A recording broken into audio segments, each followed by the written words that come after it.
Hi guys, good morning. কেমন আছো তোমরা সবাই? Welcome back to the channel. Welcome তোমাদের নতুন একটা ব্লগে। শুভ রাখি পূর্ণিমার অনেক শুভেচ্ছা জানাই তোমাদের। ভালো থাকুক পৃথিবীর সমস্ত ভাই বোনেরা, আর অটুট থাকুক সমস্ত মিষ্টি সম্পর্ক। আজকে আমাদের বাড়িতে পূর্ণিমার পুজো আছে। কালকেই তোমাদের বলেছিলাম, ঠাকুরমশাই অলরেডি চলে এসেছেন। আমাদের এখানে এত বেশি বৃষ্টি পড়ছে না, মানে উনি তাড়াতাড়ি বাড়ি থেকে বেরিয়েছেন, এবার বৃষ্টিতে আমাদের বাড়িতে এসে আটকে গেছেন। বলছে এত বৃষ্টিতে আমি আর কোথায় যাব, আমি বসছি, তোমরা তাড়াতাড়ি করে পুজোর জোগাড়টা করে নাও। এখন তাহলে ঝটপট করে যাই, ঘড়িতে অলরেডি 9:30 বাজে।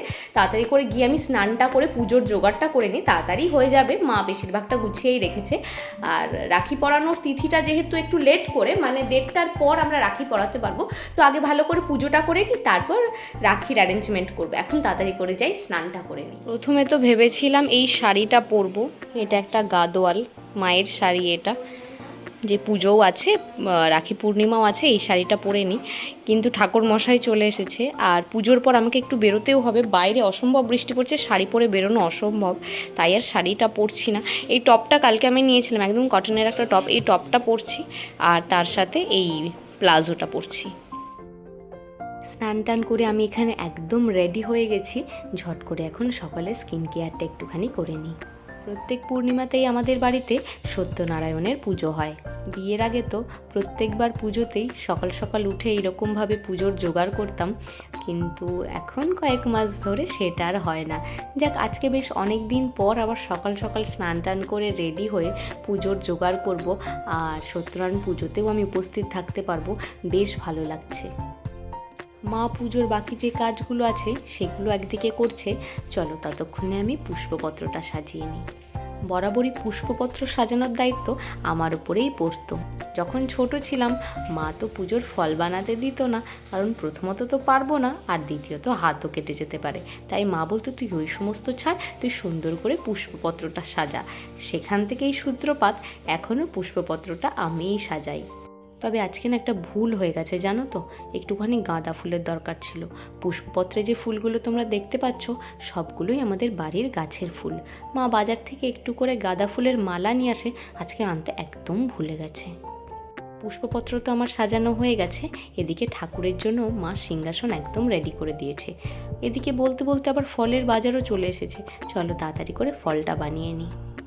সকাল সকাল উঠে পুজোর কাজ করতে কি ভালো লাগে, তাই না? আর কাজগুলো হয়েও যাচ্ছে চটজলদি। বড় ঘরে সবাই রয়েছে, তাদের সাথে একদিকে গল্প করছি, আর একদিকে আমি আর মা মিলে পুজোর সমস্ত জোগাড়ও করে ফেলছি। টুকটাক কাজগুলোতে তো আমি মাকে হেল্প করে দিচ্ছি, কিন্তু আমার মা এখানে কিন্তু সত্যনারায়ণ পুজোর আসল কাজটা করছে। মা এখানে বানাচ্ছে সত্যনারায়ণের সিন্নি। এই কাজটাতে না আমার মা একদম এক্সপার্ট। আসলে অনেক দিন ধরে করে আসছে তো। ঠাকুরের প্রসাদ সবসময় খুবই ভালো হয়, তবে আমার মায়ের হাতে সত্যনারায়ণের সিন্নিতে আমার মনে হয় একটু বেশিই টেস্ট লাগে। যাই হোক, মা এখানে সিন্নিটা রেডি করুক, ওদিকে ঠাকুর মশাইও এসে পুজোতে বসে গেছেন। ঠাকুরের কাছে আমরা সমস্ত সুন্দর করে সাজিয়ে গুছিয়ে দিয়েছি। এখন ঠাকুর মশাই আসবেন, এসে নারায়ণ শিলা বসাবেন, আর তারপর পুজো স্টার্ট হয়ে যাবে। এখনই তো পুজো শুরু হয়ে যাবে, তাই আমরা শঙ্খ কাসর নিয়ে ঠাকুরের চারপাশ দিয়ে গোল হয়ে বসে গেছি।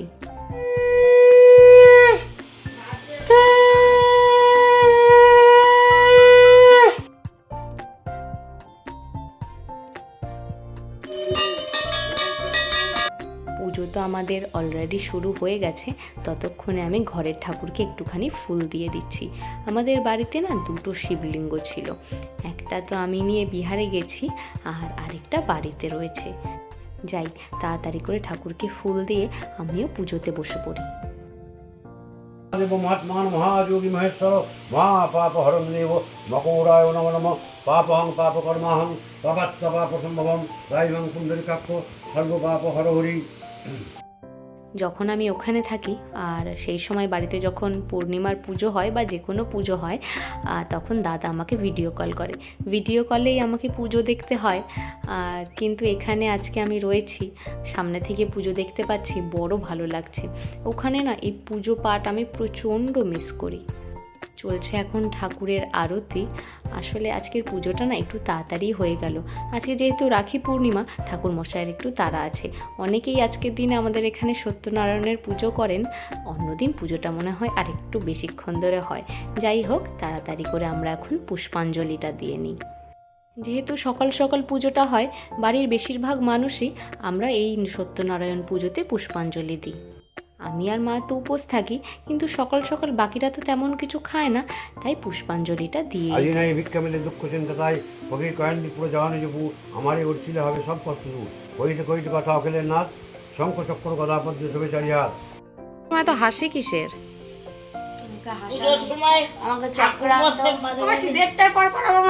দেড়টার পর আজকে রাখি পরাতে হবে, আমার শ্বশুর মশাই বললো। তাই নালে ওই সাদা প্লেট গুলো নিয়ে আয়, ওই যে আমাদের সেই কেন আমাদের থার্মোকলের ওই পাতাগুলো নেই? যে থার্মোকলের পাতা বলছি, বাটিগুলো শেষ হয়ে গেছে। খুব ভালোভাবে পুজো হয়েছে, তবে ঠাকুর মশাইকে আজকে বেশ কিছুক্ষণ ওয়েট করতে হয়েছিল। যাই হোক, আমরা জোগাড়যন্ত্র করলাম, তারপর পুজোটা হলো। অনেক দিন পর মানে আমি একটু ঠাকুরের প্রসাদ খাবো আর কি, মানে ঠাকুরের সিন্নি প্রসাদ যেটা হয়, যেটা খেতে আমরা সবাই ভালোবাসি। পুজো টুজো হয়ে গেছে, ঠাকুর মশাইও চলে গেছেন। এখন কবি গেছে ওপরে একটু প্রসাদ খাওয়ার জন্য বাটি আনতে। বাটি নিয়ে আসলেই আমরা প্রসাদ খাওয়া স্টার্ট করবো। চলো, পুজো পাঠ তো খুব ভালোভাবে মিটে গেল, এখন তাড়াতাড়ি সবাইকে প্রসাদগুলো দিয়ে দিই। দাঁড়াও, প্রথমে চাল কলাটা আগে মেখে নিই, তারপর সবাইকে একে একে প্রসাদটা দিয়ে দেবো। এই চাল কলা কিন্তু ঠাকুরের প্রসাদের অন্যতম প্রধান আকর্ষণ। যাই হোক, প্রসাদগুলো আমি এখানে বেড়ে দিয়েছি, এবার সবাইকে একে একে হাতে দিয়ে দিই। আগে ফল প্রসাদগুলো খেয়ে নিই, তারপরে সিন্নিটা দিয়ে দেবো।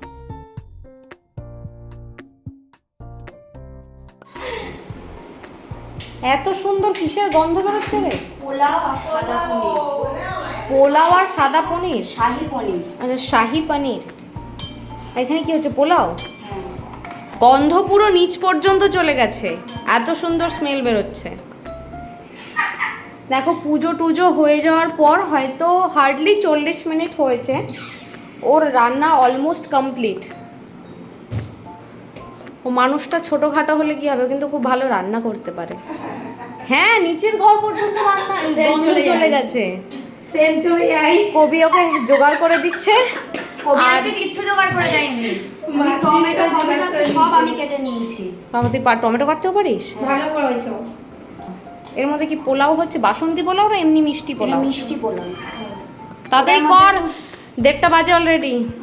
রাখিটা পরাতে হবে আর হচ্ছে যেতে হবে আমার সাথে, তাড়াতাড়ি কর। এত সুন্দর গন্ধ আসছিল, আমি নিচ থেকে চলে আসলাম, যে আমি জানি ও পোলাও রান্না করতে গেছে। আমি এর মধ্যে ওর হয়েও গেল। ওর হ্যাঁ, আর ও খুব চটজলদি রান্না করতে পারে। আমার এত তাড়াতাড়ি হয় না, আমি একটু রান্না কষিয়ে টষিয়ে আস্তে আস্তে করি। আমি গন্ধ শুকে আসলাম, যে একটু টেস্ট করে আসলাম। যাই হোক, আমি আজকে বাড়ি যাব, মানে একটু পর যাব শ্বশুর বাড়ি।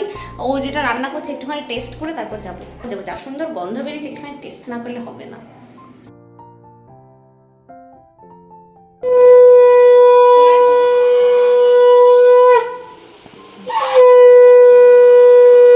এবার তো ভেবেছিলাম রাখিতে দাদাকে রাখি পরাতেই পারবো না। ছোটোবেলা থেকে এমন কোনো দিন নেই যে বছর আমি দাদাকে রাখি পরাইনি।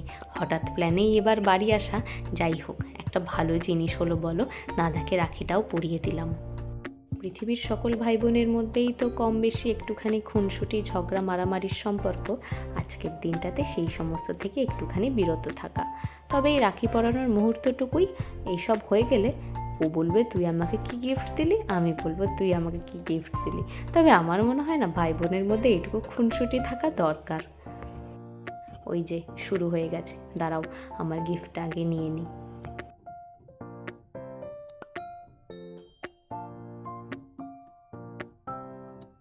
গিফট কি আছে আমি জানি, কারণ গিফট আমি কালকে গিয়ে কিনে এনেছিলাম। রাখির গিফটটা কিনবো বলেই তড়িঘড়ি করে গেছিলাম, ও টাকা দিয়ে দিয়েছিল, আমি শুধু গিফটটা গিয়ে নিয়ে এসেছিলাম। আমি নিজের দেখ মুখটা কিরকম, আর সৃজার জন্যও নিয়ে এসেছি, ওর জন্যও আছে। ও রাখি পরাবে, তারপর ওরটা পাবে। এটা আমার গিফট তো আমি পেয়ে গেছি। আর সৃজাকে রাখি পরিয়ে নিক, আমরা দুজন মিলে এটা সৃজা দাদাকে দেবো। সৃজা তো ছোট একটাই নিয়ে এসেছি, দুজনের হয়ে যাবে। আগে সৃজা পরিয়ে নিক, তারপর আমাদের গিফটটা দাদাকে দেবো। ওকে। আমার রাখি পরানো তো হয়ে গেছে, এখন সৃজা দাদাকে এই রাখিটা পরিয়ে দিচ্ছে। সকালবেলা ও গিয়েই এই ফুলের রাখিগুলো দোকান থেকে একবারে দাঁড়িয়ে থেকে বানিয়ে নিয়ে এসেছে। রাখি তো পরাচ্ছে, কিন্তু কুটকুট করে দুজনের পেছনেও লেগে যাচ্ছে। যেটা বলছিলাম একটু আগে তোমাদের, এই খুনসুটির ঝামেলা চলতেই থাকবে। সৃজাও তার গিফট পেয়ে গেছে, মুখটা দেখেছো একবার, গিফট পেয়ে সে বেজায় খুশি। আমি কালকে ওর গিফটটাও কিনে এনেছিলাম। আর দাদার হাতের এই ফুলের রাখিগুলো দেখতে এত ভালো লাগছে। দাদার হাতে যে সিল্কের সেলিব্রেশনটা রয়েছে সেটা আমি আর সৃজা দাদাকে দিয়েছি। তবে দাদাকে দেওয়াই সার, দেখো কে খুলছে।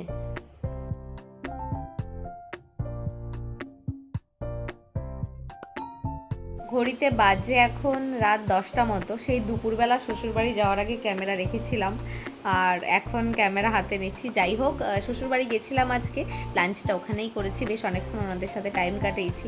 আর সেগুলো আর ব্লগে দেখানো হয়নি, পরের একটা ব্লগে তোমাদের সাথে আমার শ্বশুরবাড়ি লোকজন বা আমার শ্বশুরবাড়ির সমস্তটা শেয়ার করে দেব। মেনলি কি হয়েছিল বলো তো, সকালবেলা পুজো ছিল, তারপরে রাখি পূর্ণিমার অনুষ্ঠানটা হলো, মানে দাদাকে রাখিটাকি পড়লাম, তারপরে আমি শ্বশুরবাড়ি গেছিলাম। এই সমস্ত করতে গিয়ে না কালকে মানে আজকে যে ব্লগটা আসবে সেটা আমার এডিট করা হয়নি। তো আমি শ্বশুরবাড়ি থেকে এসে তাদের করে এডিট করতে বসে গেছি। আর আমাদের বাড়িতে ওয়াইফাইয়ের একটু প্রবলেম হচ্ছে, যার জন্য লেট হলো। যাই হোক, এখন ঘড়িতে বাজছে 10টা। এখন যাব আজকের ডিনারটা করতে। সৃজা আজকে যে তখন তোমাদের দেখিয়েছিলাম যে ইয়াম্মি পোলাও বানিয়েছিল, তার সাথে পনির, সরি, সেটাই খাবো আজকে রাত্রিবেলা। ও খায়নি, ওকে তো আমি নিয়ে গেছিলাম, ও আমার সাথে শ্বশুরবাড়িতেই লাঞ্চ করেছিল। এখন তাড়াতাড়ি করে চলো ওপরে গিয়ে আজকে ডিনারটা করা যাক। দুপুরের রান্নার না আজকে বেশিরভাগ খাবারটাই বেঁচে গেছে। আমি আর সৃজা তো খাইনি, বাকি ছিল মা, দাদা, দিদি আর কবি। ওরাই যেটুকু খাবার খেয়েছে। দুপুরের যা খাবার আছে রাতে ওইগুলো দিয়েই আমাদের হয়ে যাবে। দুপুরবেলা মা আবার একটুখানি খিচুড়িও করেছিল, সেটাও রয়েছে।